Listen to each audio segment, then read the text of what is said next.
más porque está formado por una serie de ecuaciones que complejizan el método. No lo hacen difícil, pero lo hacen moroso.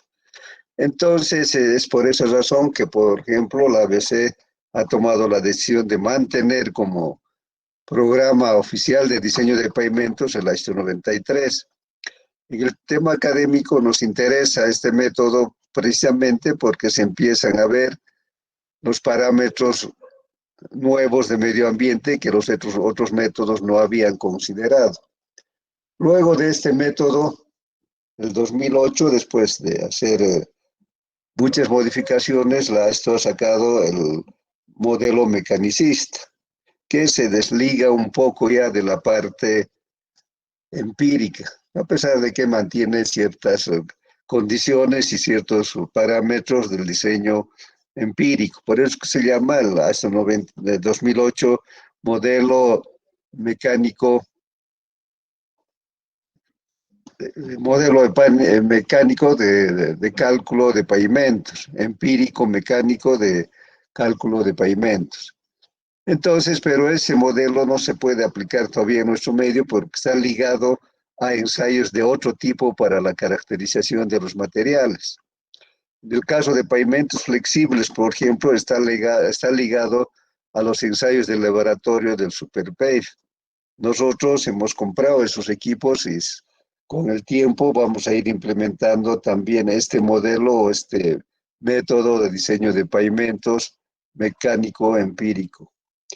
Entonces, es por ese motivo que no se puede aplicar, porque los requerimientos de datos están más allá del alcance de la mayoría de las instituciones que tenemos en el país.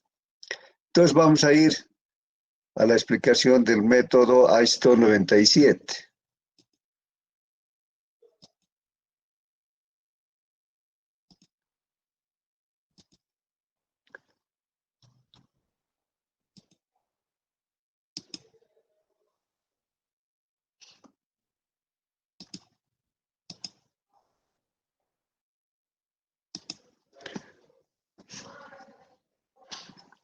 Pero este método está diseñado también, igual que los anteriores del ISO, a pavimentos rígidos, conjuntas, sin pasajuntas, a pavimentos conjuntas con pasajuntas, a pavimentos con losas de hormigón armado y a pavimentos con refuerzo continuo. O sea, el método es el mismo. Entonces, el refuerzo de las losas o la armadura continua cumplen la función de hacer una mejor distribución de los esfuerzos y disminuir las posibilidades de fisuración, lo cual lógicamente contribuye a que su periodo de vida útil sea mayor. Entonces, este método está basado también en los ensayos que ha sido la base para todos los métodos que han venido después del ensayo vial de Road Test que se desarrolló entre 1958 y 1960. A pesar del tiempo transcurrido, estas experiencias se siguen utilizando para ir mejorando los métodos de diseño. Después del ensayo vial salieron los métodos ampliándose cada vez más y actualizándose en las guías del 72, en 1981, en 1986 y en 1993. El año 97, la AESTO publica un documento exclusivamente para pavimentos rígidos, que es un suplemento de la guía AESTO.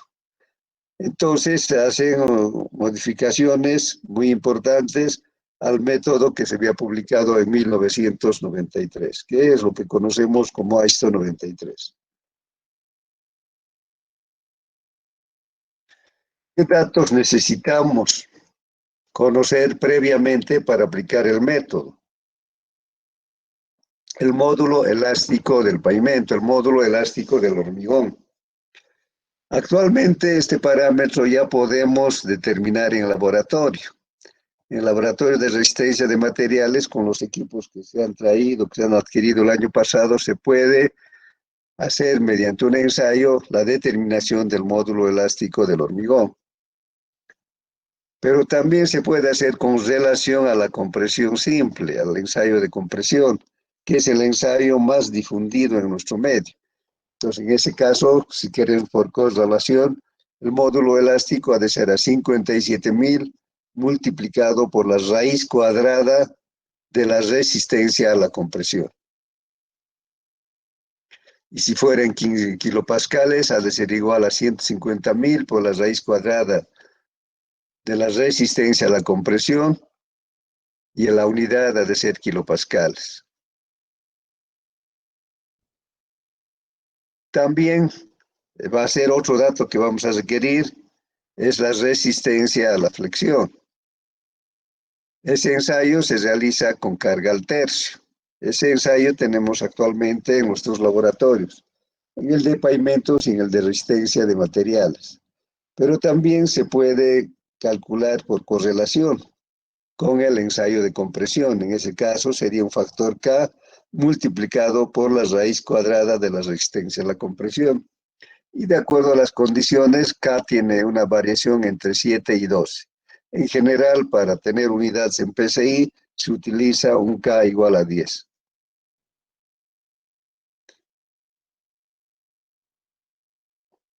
En algunos casos, se puede requerir también la resistencia a la tracción indirecta. Entonces, esto se hace mediante un ensayo de compresión diametral.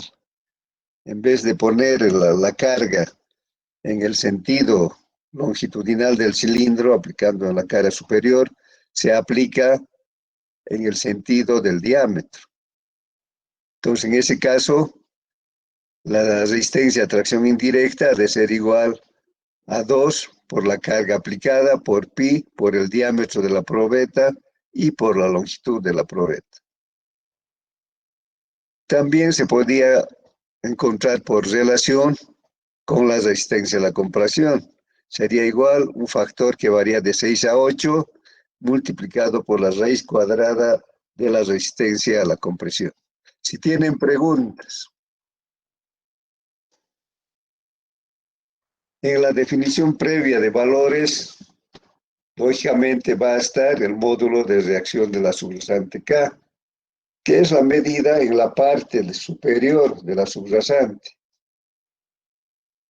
En los casos en que nos encontremos sobre un terraplén, va a ser en la superficie también de la terraplén.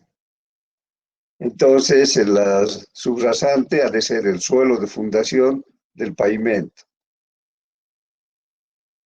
Entonces, en este caso, en los modelos de la PSA y del AISTO 93 hacíamos una corrección por la subbase. En este caso no, directamente utilizamos el valor de K de la subrasante. Pero aquí hay una recomendación que deberíamos utilizar un K elástico obtenido mediante un ensayo especial que mide la parte elástica y la parte plástica. En los equipos estáticos que utilizamos nosotros vemos la deformación completa que se produce con la aplicación de la carga.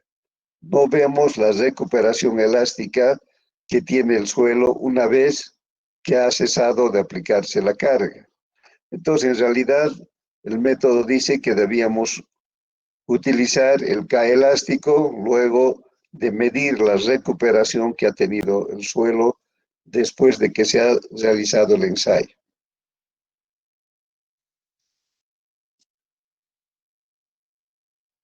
El valor de K se puede utilizar por una serie de correlaciones, porque el ensayo de placa no es tan frecuente.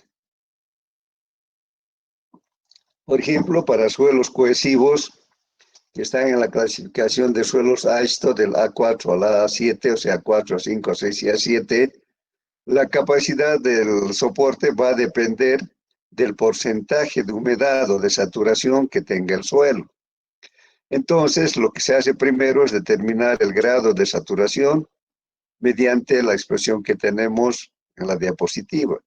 W es el contenido de humedad o de agua en porcentaje. Gamma es la densidad seca del suelo y G sub S es la gravedad específica. Entonces, una vez que hemos sacado el grado de saturación, vamos a un ábaco. que nos permite determinar el valor de K. Entonces entramos con el grado de saturación y vamos hacia la línea diagonal que corresponde al tipo de suelo que estamos utilizando en la subrasante. Tenemos para A4, A5, A6, A7-6, A7-5. En general estos suelos son cohesivos. Entonces podemos sacar su valor de K de reacción de la subrasante a través del grado de saturación. Si tienen preguntas, este procedimiento va a servir principalmente para suelos arcillosos que sean cohesivos. Y para suelos granulares que no son cohesivos,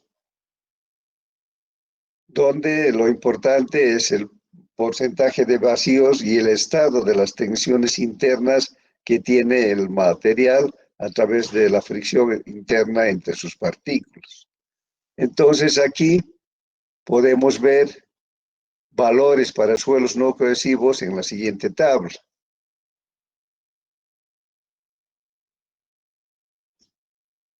Ustedes tienen esta tabla. En esta tabla tenemos indicación para diferentes tipos de suelos. Tenemos la descripción del material, tenemos su clasificación en el sistema unificado, la densidad seca aproximada, el CBR aproximado y, lógicamente, el valor de K. Entonces, esta tabla podemos utilizar para suelos granulares. Pero también podemos sacar el módulo de reacción de la subrasante por correlación con el CBR. El CBR es un procedimiento de laboratorio muy frecuente y muy difundido. Entonces entramos con el índice de soporte y tenemos tres líneas. Tenemos una línea que es muy pesimista, que está muy al lado de la seguridad, una en condiciones promedio y una línea que es optimista. Entonces, en general, vamos a utilizar la línea punteada, que es una relación más equilibrada, que no es ni muy pesimista ni es demasiado optimista.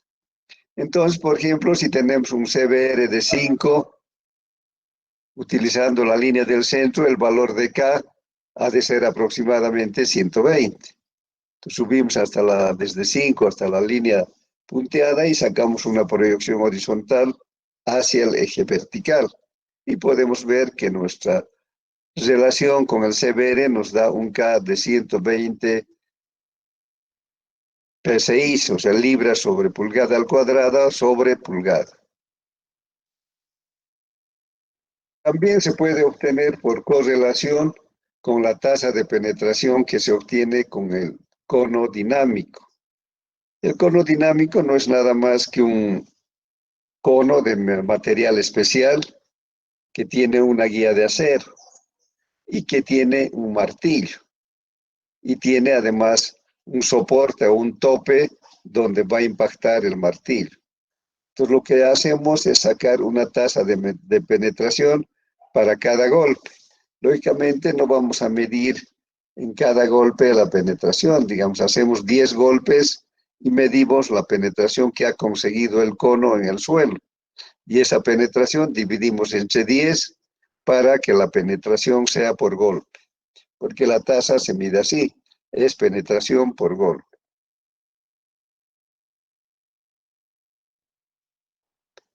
Entonces tenemos al lado izquierdo el ábaco que nos permite correlacionar con el resultado del DCP.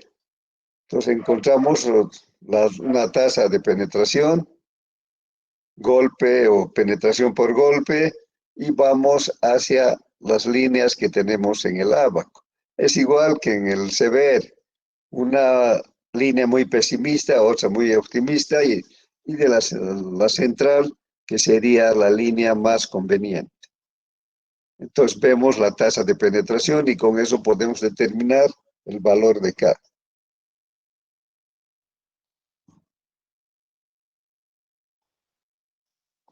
Ya en campo también podemos obtener, si tenemos el equipo, el valor de K mediante el ensayo de placa. Este ensayo, ya saben, se hace utilizando un soporte que sea más pesado que la capacidad de levante que tenga el gato. Entonces lo que se hace es acomodar las placas, que en el caso de pavimento se requiere una placa de 76 centímetros, o sea, 30 pulgadas. Entonces con él se va activando el gato y se va leyendo la carga aplicada en el reloj que tenemos en el mismo equipo al lado del gato. Entonces lo que hacemos es ir aplicando la carga hasta obtener una penetración de 1,25 de milímetro, que representa 0,5 de pulgada. Entonces la carga que ha producido esa penetración nos va a dar el valor de K. Porque el módulo de reacción del suelo es en libras sobre pulgada cúbica o kilos sobre centímetro al cúbico, o sea, al centímetro cúbico. Esto debido a que ustedes ven que la placa de aplicación de la carga es circular, o sea, estamos aplicando una carga en libras sobre pulgada cuadrada o kilos sobre centímetro cuadrado y conseguimos una penetración en centímetros en pulgadas. Entonces lo que hacemos es multiplicar la carga que se ha aplicado con la penetración que se ha conseguido. Por eso es que resulta que K ha de ser libras sobre pulgada cúbica o kilos sobre centímetro al cubo.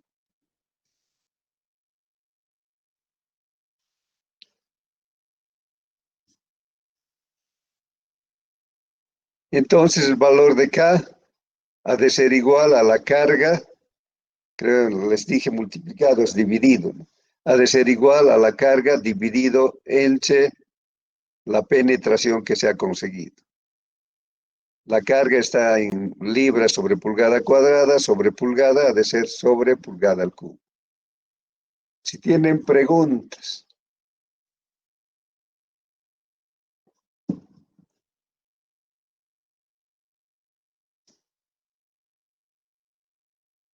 Si el ensayo estamos haciendo sobre un terraplén, es necesario hacer una corrección. Esta corrección se hace tomando en cuenta la existencia de una capa rígida, que puede ser un material rocoso, una pedraplén o una capa de arcilla muy dura. Entonces, si esta capa que consideramos una capa rígida está a una profundidad menor o igual a 3 metros. De acuerdo a eso, hacemos una corrección. Esta corrección vamos a hacer cuando la definición de K hemos obtenido mediante correlación, ya sea con la clasificación de suelos, con el CBR o con el DCP. Si hacemos la definición de K con el ensayo de placa, no es necesario hacer esta corrección, aunque la capa rocosa se encontrara a menos de 3 metros. Entonces, para estos casos donde debemos corregir, tenemos este ábaco. Este ábaco se va a utilizar cuando estamos haciendo la correlación para un suelo que está en relleno, que no es el terreno natural. Entonces vamos a entrar con el K de la subrasante natural, que está en la parte inferior del gráfico, el eje vertical del sector inferior, y vamos hacia la profundidad de la capa rígida. En general, nosotros no conocemos a qué profundidad se encuentra, a no ser que sea superficial. En ese caso podemos decir que la capa rocosa se encuentra a una profundidad menor a 10 pies. Pero en general no vamos a llegar a descubrir esa capa que puede estar a 8, 10, 15 o 20 metros. Entonces vamos a utilizar, solo decimos que la capa rígida está a más de 10 pies, que es equivalente a 3 metros.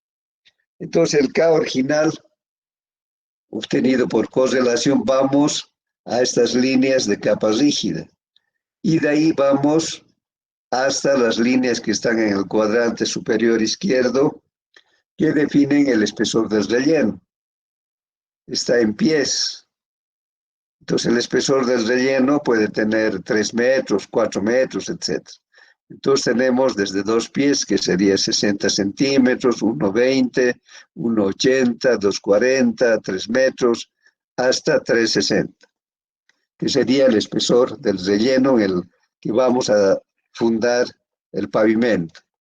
Y de ahí sacamos una proyección hacia el primer cuadrante. Y interceptamos a la densidad en sitio del relleno, o la densidad en laboratorio si no tenemos en sitio. Y de ahí bajamos hacia el eje X. Y en ese eje vamos a determinar el valor de ajuste. Entonces, ese valor de ajuste vamos a multiplicar por el K que se ha obtenido por correlación. Si tienen preguntas.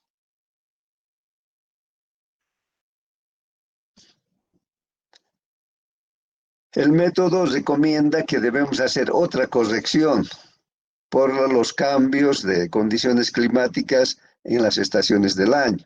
La recomendación en realidad es que se debe hacer al menos 12 lecturas del módulo de reacción, o sea, 1 en cada mes, pero al menos tendría que hacerse 4 en el caso de nuestro país, 1 en primavera, otro en verano, otro en otoño y otro en invierno, porque evidentemente hay un cambio en las condiciones de humedad y de comportamiento del suelo. Entonces, tenemos esta tabla que nos permite calcular el K efectivo estacional. Entonces, leemos el K, lógicamente se refiere al ensayo, el valor de K obtenido con el ensayo de placa. En primavera puede haber obtenido 100, en verano 200, en otoño 300 y en invierno 400. Entonces, lo que hacemos es determinar los ejes equivalentes. Y con los ejes equivalentes para cada periodo determinamos el daño relativo. El daño relativo ha de ser el inverso del W/18 de los ejes equivalentes en millones. Luego sacamos un promedio del daño relativo que corresponde a los diferentes niveles de tráfico. Entonces, de los daños relativos, que hacen ser 4, sumamos y dividimos entre 4 y tenemos un valor. Y con ese valor de 0,066 sacamos por interpolación el tráfico promedio. En este caso, haciendo ese trabajo, sale 14,92 millones.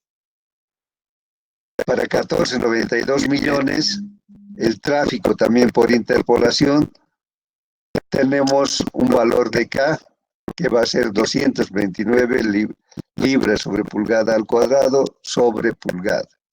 Entonces, este es un procedimiento que se hace siempre que tengamos el tiempo, el equipo para hacer el trabajo. Normalmente los plazos para realizar el estudio de un proyecto por ahí no pasan de 6 meses, 7 meses. Entonces no se podría hacer estos ensayos. Previamente había que hacer el ensayo para definir los parámetros de diseño. En nuestro caso vamos a utilizar directamente el valor que tengamos de K por cualquiera de los procedimientos, ya sea por correlación o mediante el ensayo de placa. Si tienen preguntas.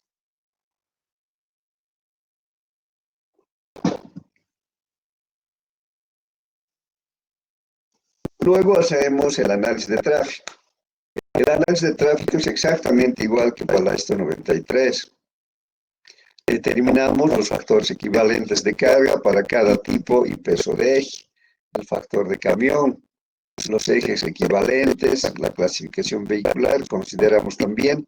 Luego aplicamos el factor direccional y el factor de carril de acuerdo a las condiciones que va a tener la carretera.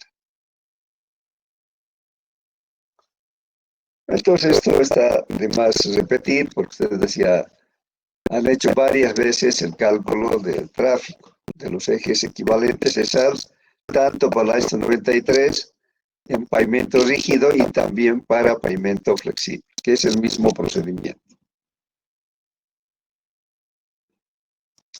Si tienen preguntas.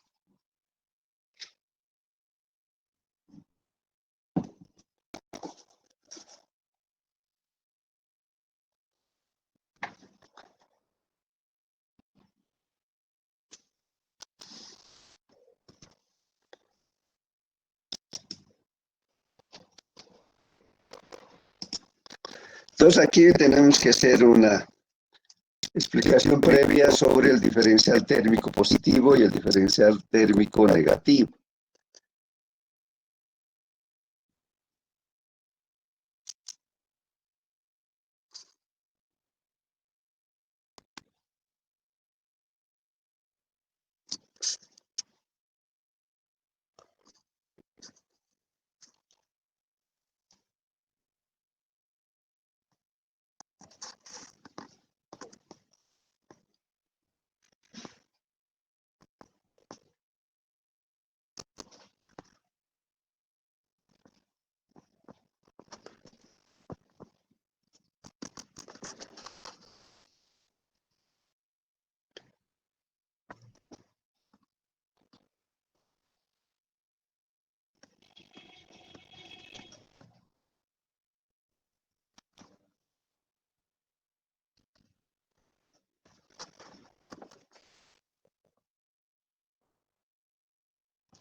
Entonces vamos a encontrar el diferencial térmico positivo cuando la temperatura en la superficie de la losa es mayor que la temperatura en su base.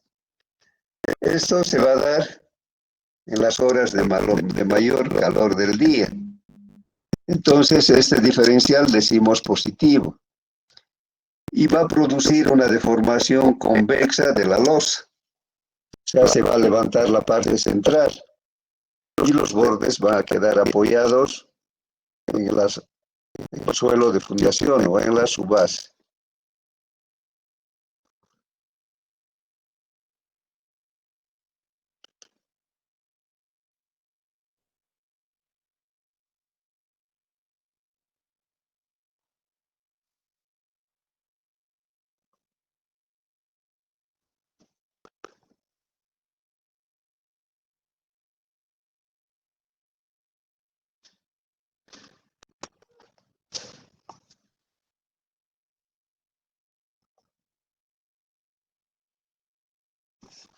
Entonces, en las horas de más calor, lo crítico sería que los camiones pesados pisen en la parte central de la losa, porque la losa está con el alabeo inverso, o sea, con las puntas apoyadas en la base y la parte central elevada.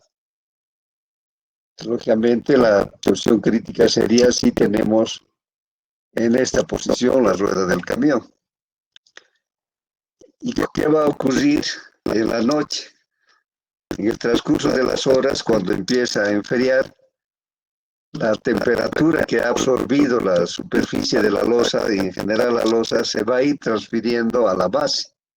Entonces la superficie de la losa ha de tener menor temperatura que la base de la losa.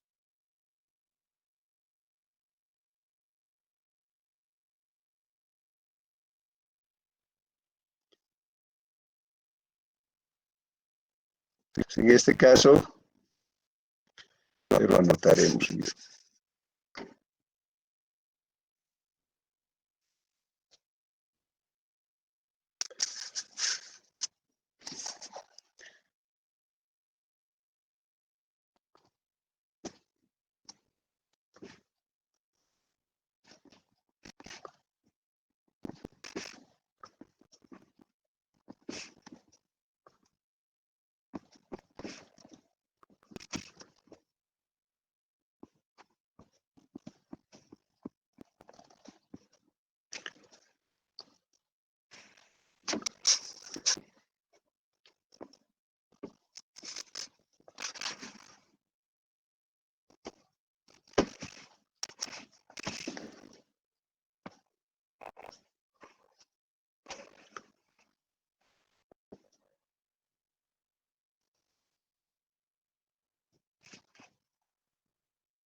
Entonces, el diferencial térmico negativo se va a dar en las horas de mar frío, especialmente en la noche o en la madrugada, cuando la temperatura en la superficie de la losa es menor y en la base de la losa es mayor. Entonces va a producir esta situación una deformación cóncava.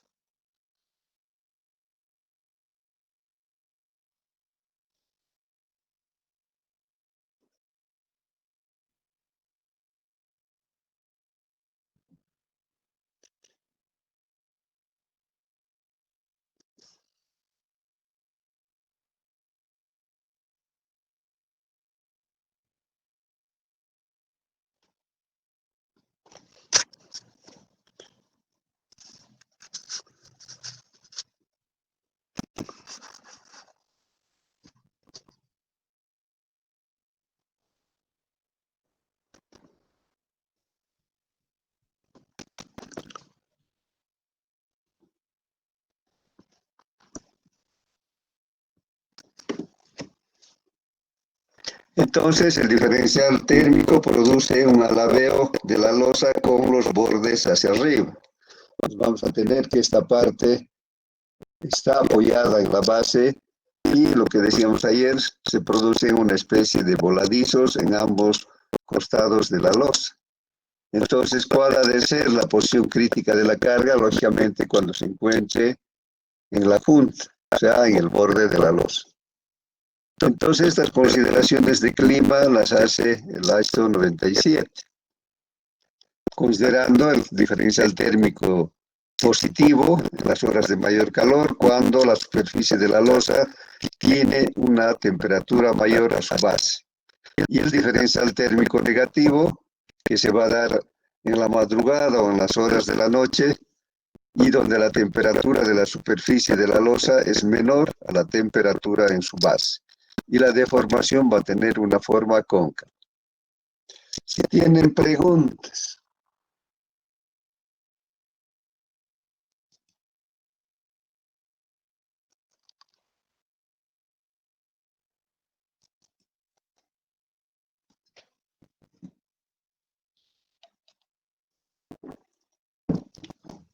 Entonces vemos aquí las condiciones de carga que se van a dar para el diseño. Entonces vamos a considerar una primera posición con la que vamos a determinar el espesor cuando el eje del camión está en la parte central de la losa y al menos a 20 pulgadas del borde de la losa. Estamos hablando de 50 centímetros del borde de la losa. Entonces, para esa condición, teniendo en cuenta también un diferencial térmico positivo, vamos a hacer el diseño de la losa. Luego vamos a hacer otra condición de carga cuando el eje del camión pesado se encuentra justo en el borde, pero también se encuentra en el borde a una distancia de 50 centímetros del borde longitudinal de la losa.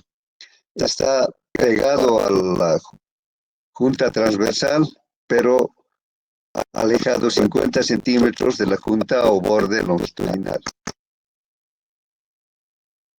Entonces, ha de ser la posición crítica, la segunda, especialmente en pavimentos que no tengan pasajuntas, porque la superficie de sustentación de la carga es mucho menor cuando se encuentra en esa posición. Por lo tanto, los esfuerzos han de ser mayores. En la primera condición de carga que está en el centro, nos va a producir esfuerzos de tensión que van a producir la fatiga del pavimento. En cambio, cuando las cargas están en el borde de la losa, se va a dar el fenómeno de erosión que hemos visto con la PCA.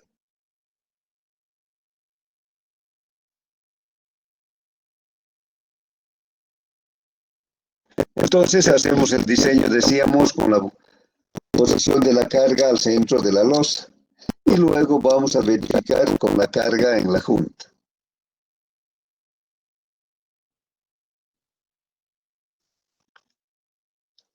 ¿Qué parámetros de diseño utiliza el método? A propósito, yo os he puesto una planilla de cálculo para este método, porque es necesario tener un orden para poder hacer de manera racional el cálculo del espesor del pavimento.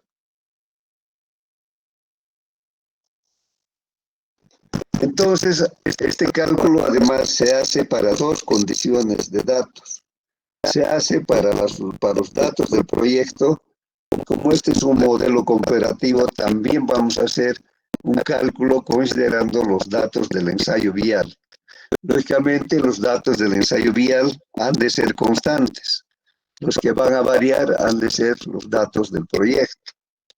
Entonces, para el cálculo con los datos del ensayo vial, tenemos la información de que el K de la subrasante es 110 psi, el módulo de rotura del concreto 690 psi, el módulo elástico del hormigón 4200 psi, el espaciamiento de juntas 180 pulgadas, el módulo elástico de la subbase 25.000 psi, el coeficiente de fricción losa subbase igual a 1.4, un espesor de subbase en pulgadas igual a 6, un módulo de Poisson de 0,2 y un factor de ajuste de borde igual a 1. Si tienen preguntas, lógicamente para hacer el cálculo con datos del proyecto, estos valores pueden ser totalmente diferentes o en algunos casos pueden coincidir.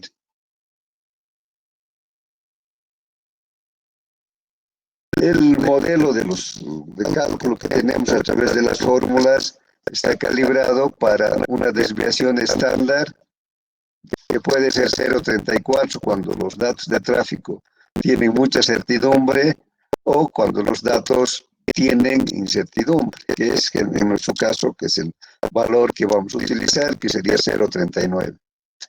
Pero en lo que las fórmulas han sido calibradas para un R de 50. Hemos estado trabajando antes con coeficientes de confiabilidad de 90 o de 85. Y ahora vemos que estas fórmulas que vamos a utilizar están diseñadas para un nivel de confianza de 50. Recuerden, viendo la tabla que tenemos para un nivel de confianza de 50, el coeficiente de ajuste vertical, el Z sub 0, es igual a 0.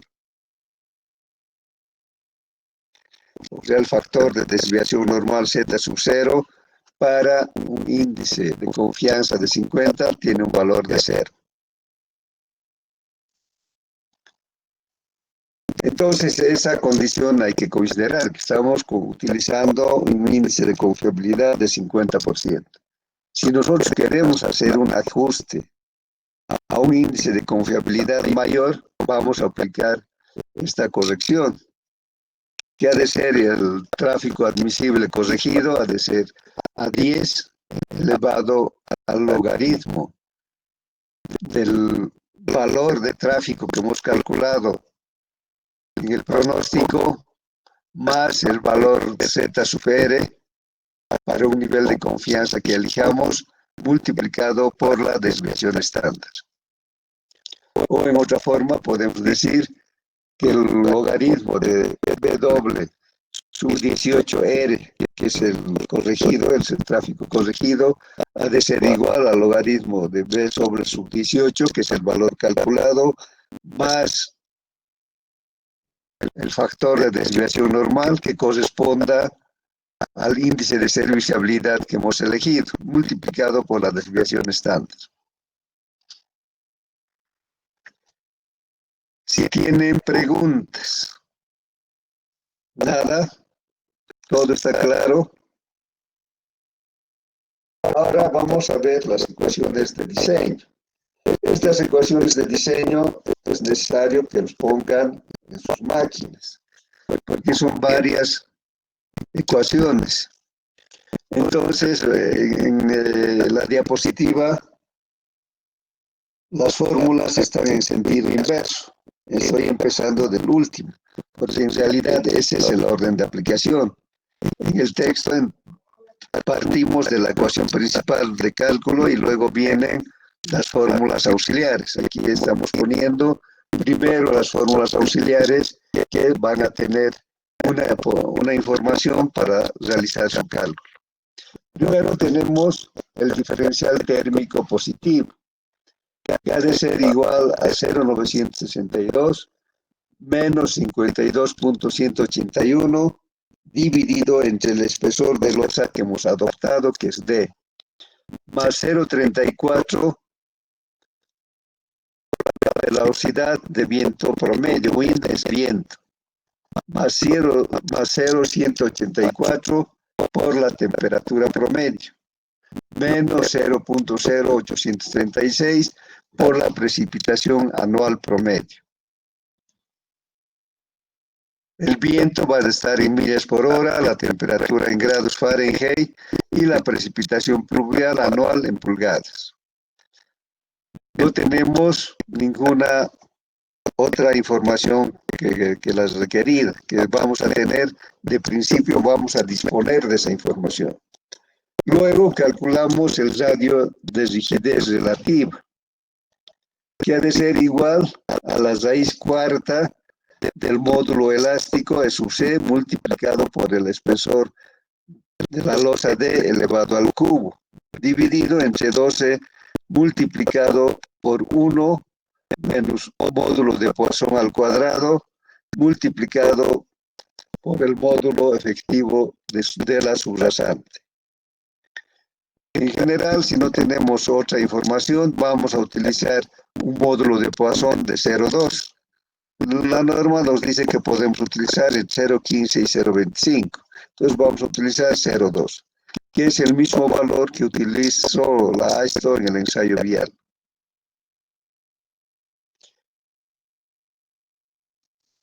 Luego tenemos un factor auxiliar que es el logaritmo de B.